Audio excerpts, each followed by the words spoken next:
For joining us today. Jeff Benson coming to you from Jacksonville, Florida. And what we're going to do today is talk all about commercial builder's risk. And so it's interesting when I use that term commercial. So we will define how we define residential versus commercial, but just think of larger, more specialized projects. I'm going to give you a lot of examples. We'll go through some coverages that we've seen. There's some confusion out there. And these are higher valued projects, so they generate a lot of premium. So I think it'll be worth your time. And then what we're going to do at the end, have a Q&A. So we'll run through the presentation pretty quick. And stay with us after the show. We're going to ask a couple of survey questions. What we really want to know is what you guys want to talk about. So simple as that. And, so start thinking about that. We can design these webinars in a lot of different ways. This is a video, so it's a little new. We'll try that. We've done the poll questions before. So we're going to keep trying to switch it up. I guess the one thing, and you can, on the survey, you can fill that in, but we've pretty much got this dialed into about 30 minutes. So we have about 20 minutes of material, about 10 minutes of Q&A. So without further ado, let's get started. Unique exposures of commercial projects.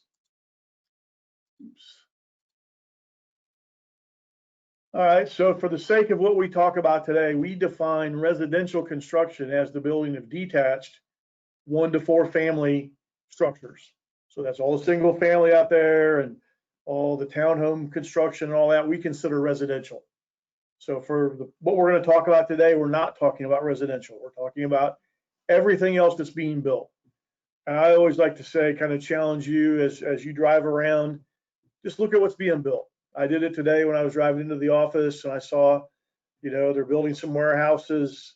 They're adding an addition onto a school.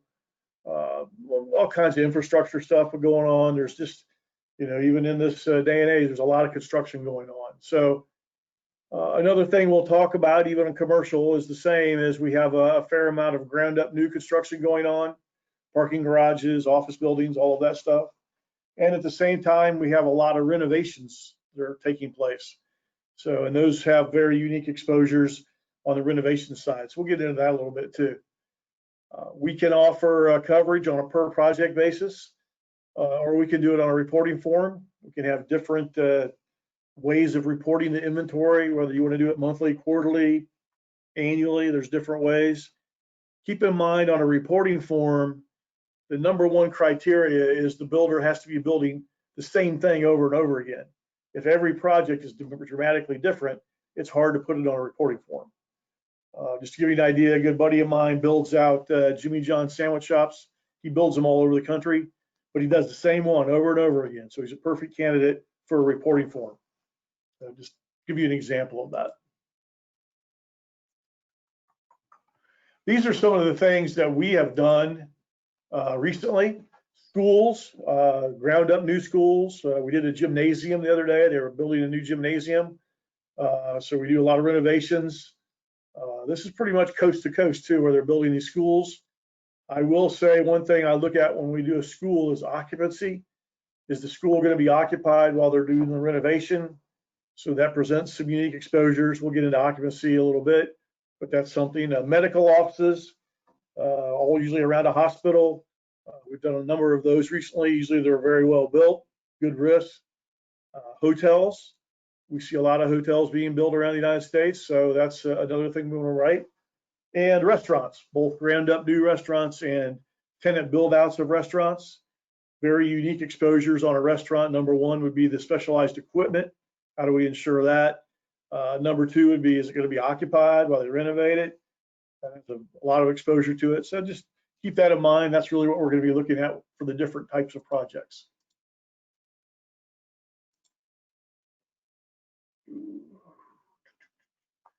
So what we're talking about today is the construction classification of these projects. I'm going to run through this because we've talked about this at length in the past, but if you have any questions at the end, by all means, ask me. First one would be joisted masonry, concrete block, wood trusses. We see a fair amount of that down here in the south. Joisted masonry. Some of the older buildings in the Northeast were built with joisted masonry, and they're still there. We're working on a project right now, and the building was built in 1790. So rather old building. So the marketing guy in me says, hey, it's been there that long. What's going to happen to it now? Now the underwriter in me says, we better take a hard look at how this thing is put together. Non-combustible, we see a lot of non-combustible buildings still being built, the mini warehouses, storage facilities, things of that nature. Sometimes in more rural areas, we see non-combustible buildings being built, basically barns and such. We do underwrite those. We do write those. We just take a look at them. Another class we've been seeing lately is superior non-combustible. It's called ISO 8. It's kind of a bridge between the non-combustible and the masonry non-combustible class. It's a very well-built building. We did one the other day. It was a superior non-construction aircraft hangar. And so it was built to high standards. We gave it a good rate. So I would say that's worth looking at too. So if you can prove to us it is superior non-combustible, you'll get a better rate than if it's just non-combustible. That's probably the best way to look at it. Another step up from that would be the masonry non-combustible. You see a lot of that on the high-rise buildings. We talked about prisons and schools, things of that nature. A lot of times are built masonry non-combustible. And then the highest class is fire resistive. That's glass, concrete, steel. That gets the lowest rates of all. So it's kind of like in the rating, you go from JM to NC, superior NC, masonry non-combustible, fire resistive. There is a modified fire resistive in there too, but that's kind of how the rates go. Big difference in the rates too. It's worth understanding the construction class. Just a little review when you're looking at a project. Sometimes it's a little overwhelming. It might be a very high valued school being built, let's say. But let's go back to the basics. So the first thing you're going to ask yourself is the basic COPE: construction, occupancy, protection, exposure. What is the construction class? What is the occupancy? And in this case, what's the end occupancy going to be? Is it going to be occupied during the construction, so on and so forth? Obviously, the protection would be the protection class, ISO protection class, very critical. And then any other protection, it could be sprinklered if it's an existing building. We'll get into loss control a little bit, but all those things do come into play. And then the last would be exposure, and a lot of that's, where's it located? Is it coastal? Is it by a river? Is it in a brush fire area? So all of those things you need to consider. What's covered on this? So you have a commercial building being built, and there's a lot of things you might not think about. So obviously the foundations are covered. All of the fixtures, what's ever meant to be a permanent part of that building is covered. The machinery and equipment that goes inside of it is covered. Used to service the building, anything used to service the building would be covered. We get asked about office trailers and such like that. That would be covered, could be. And then the other things, that would be covered. So it's really all the hard costs, labor, material, overhead. It's all covered on builder's risk. We're going to spend a few minutes on some of the time element coverages, soft cost, delay, and completion, because they can add up a lot in a commercial project. So we'll touch on that in a minute. Things like the parking lot, parking garage, I said earlier, that's covered.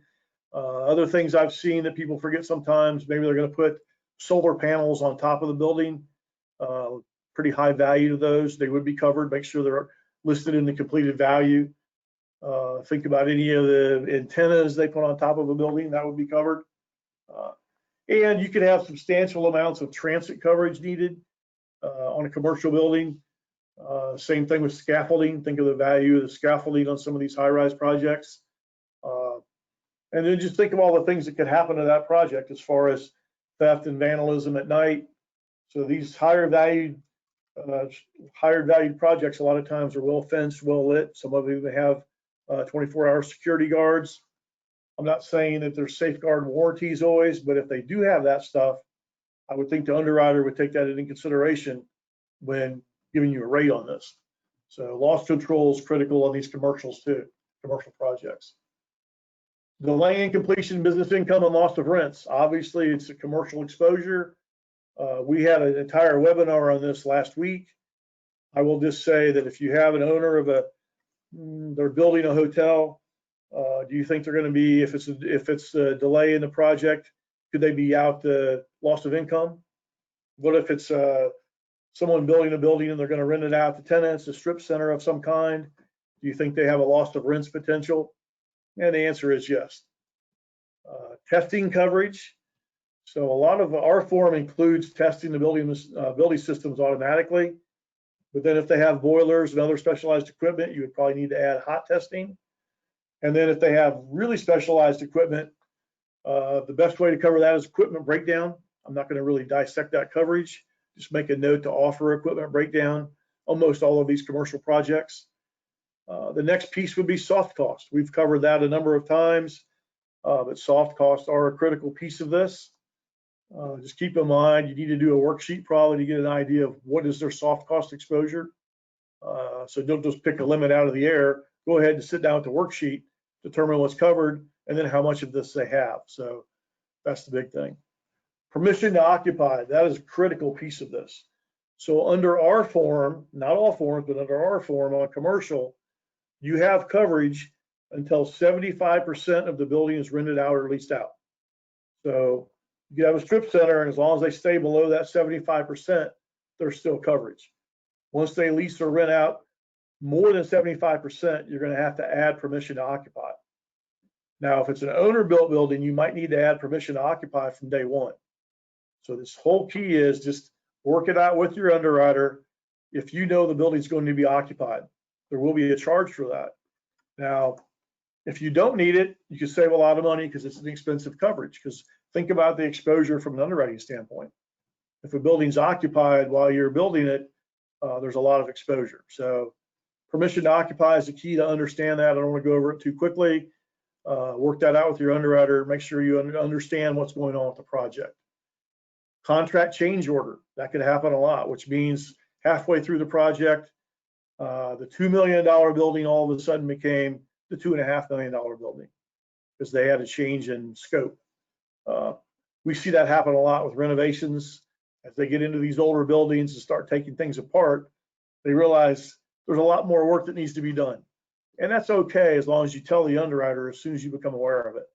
And you need to make sure your insureds know to tell you as soon as they become aware of it. Because if they don't tell you, you could have a serious gap in coverage. You could have a serious co-insurance problem. A lot of issues with contract change orders. So once again, it's really the communication between you and your underwriter is critical on this. These are some of the other things that pop up a lot: expediting expenses. For those of you that, it's just a coverage that we build in automatically at a relatively low limit. If you need more of it, just keep in mind all of these coverages that don't seem like a lot when you write low value projects. The higher the value, the more these coverages come into play. Historical tax credit, we could almost do a whole workshop on that because that's a little critical too. It's a very expensive coverage, but it also can add up very quickly. So if you have anybody that's renovating any older historical buildings, make sure you offer them historical tax credit coverage. They might not take it because it's very expensive, but they might. And at least you have offered it. So that's really the key on that. And then our last two perils are flood and earthquake.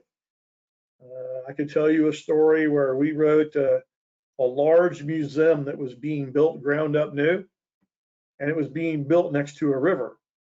And we offered flood coverage. I say we as the broker, and the insured turned it down.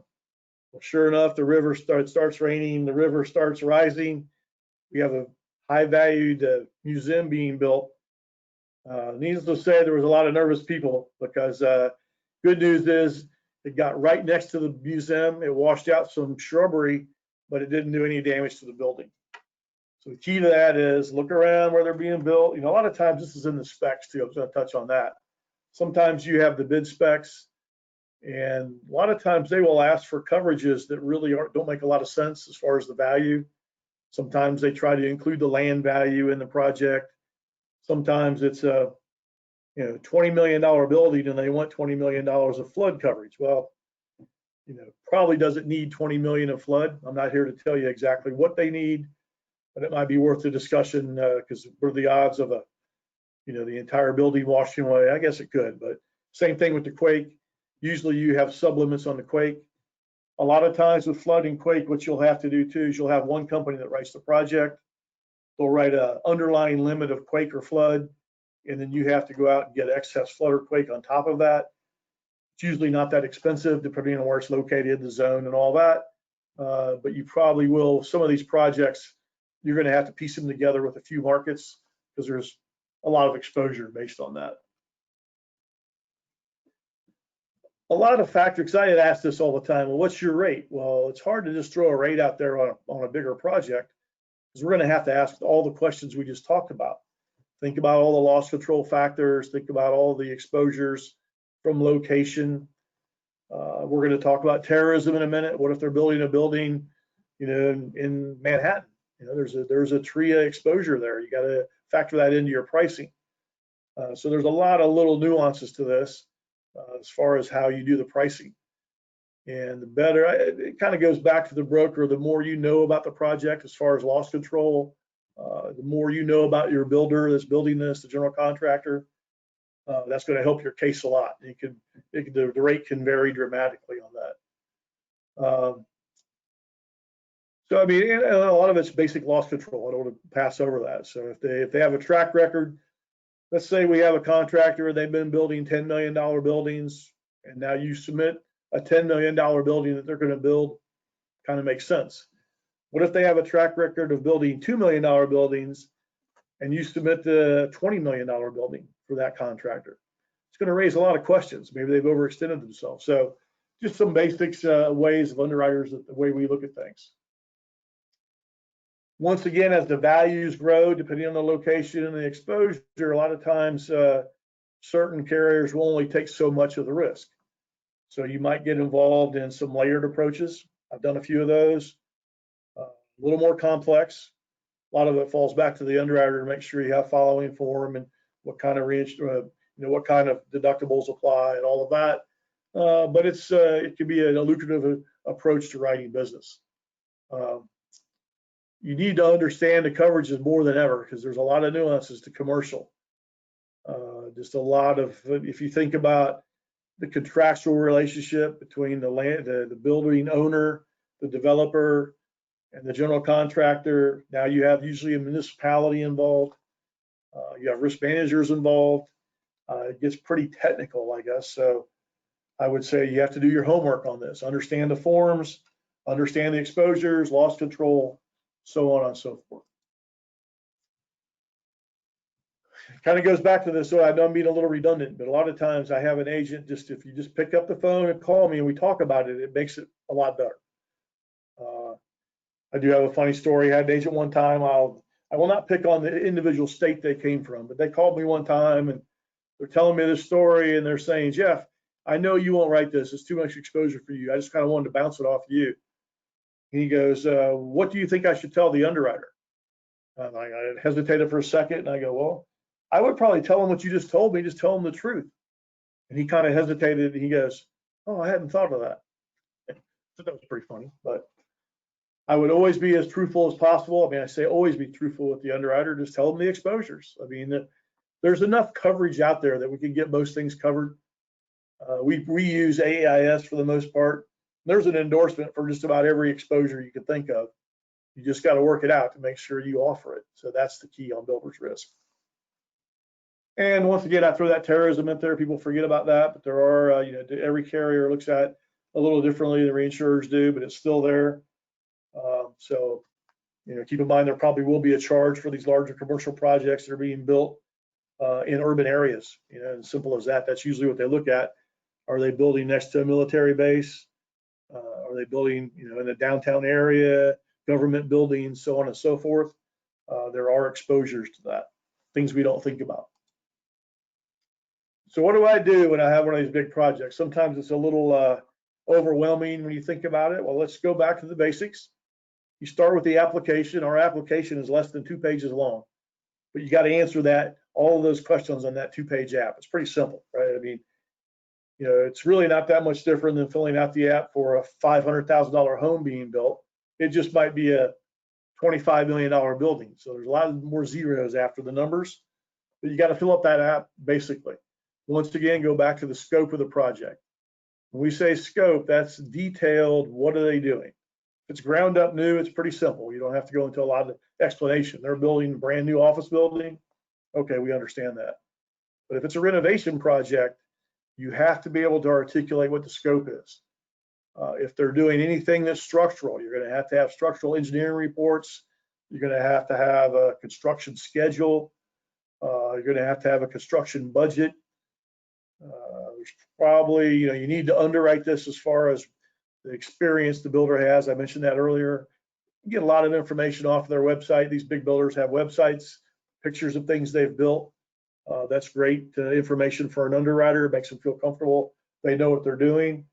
So basically a resume of the builder, that's key to understanding this for an underwriter.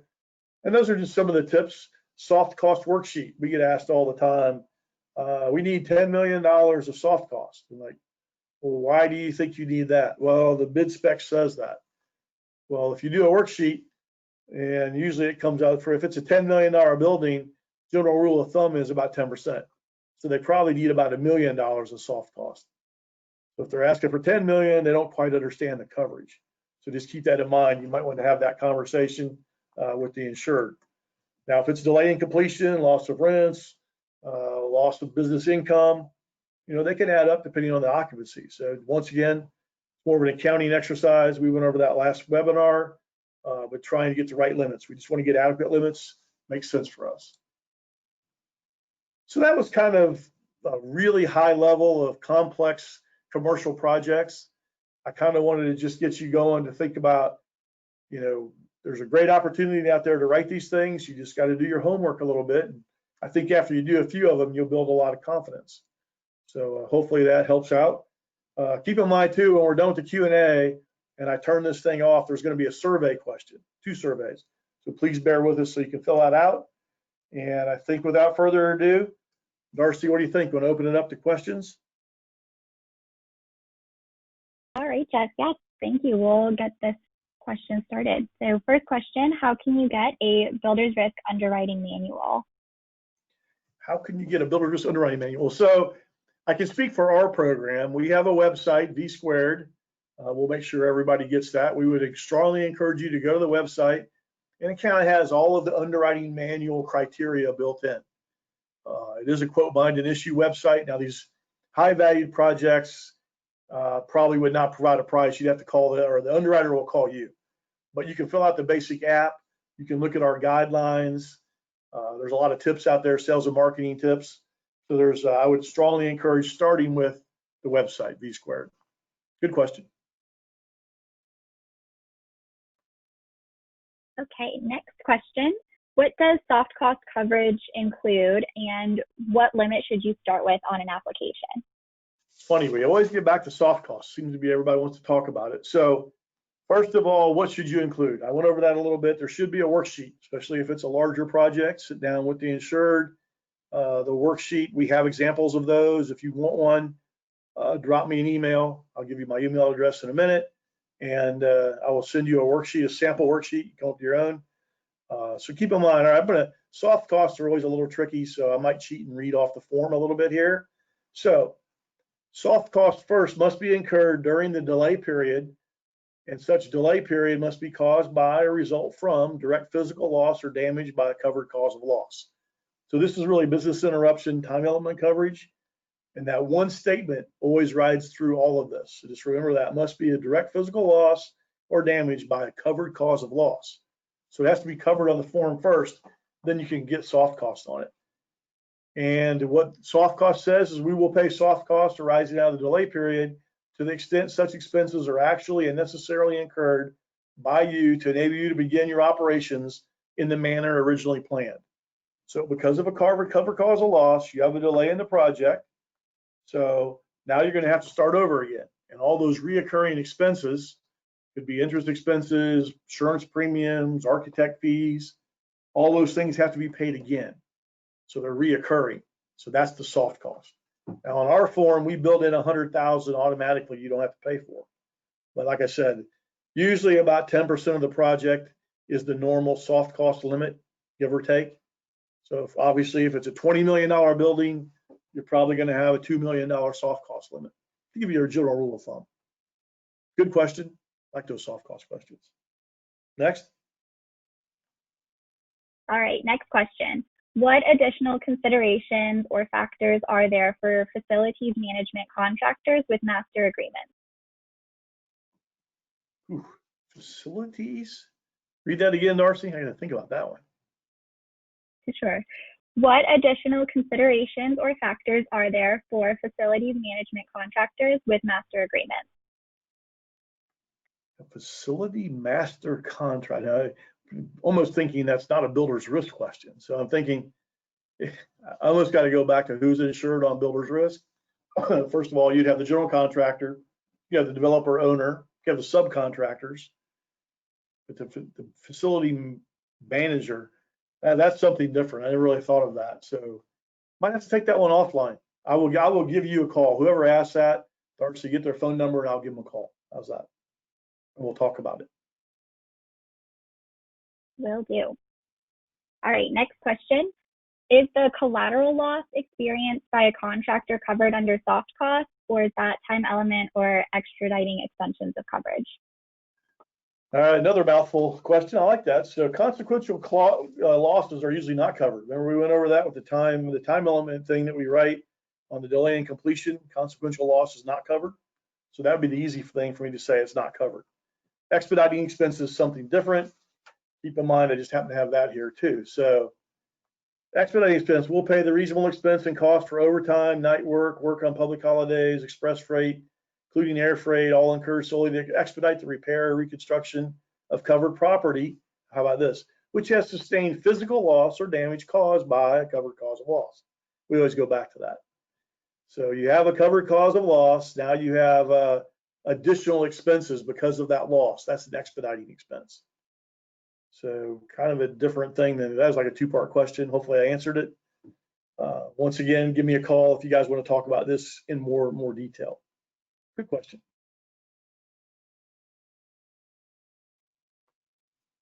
All right, Seth, it looks like those were all of our questions for today. You answered everything early. I like that. So it's funny. It wasn't a lot of questions, but they were tough ones. I don't know. I think I like a lot of easier questions better, not just easy. No, but I do appreciate your time today. So Darcy, when I click this off, then they'll get the survey question? yes, so stick around. As soon as we end the webinar, the survey question should pop up on your screen. It's just 2 questions about how you like today's webinar and what topics you would like us to cover in the future. So please fill that out. We really value your feedback. Yeah, just in closing, here's, now you've seen me, got a picture of me, you've got me live. Like I said, someone said I had a good face for radio. I don't know about this, but I did it. So if you have to, there's my email, there's my phone number. Donna is my senior underwriter. She's the best. Give her a call anytime. She'll help you out. We're really big on servicing this stuff. We do return our phone calls. So we really appreciate your time on these webinars. And I think without further ado, Darcy, what do you say? We call it a day? Sounds good to me. All right, guys.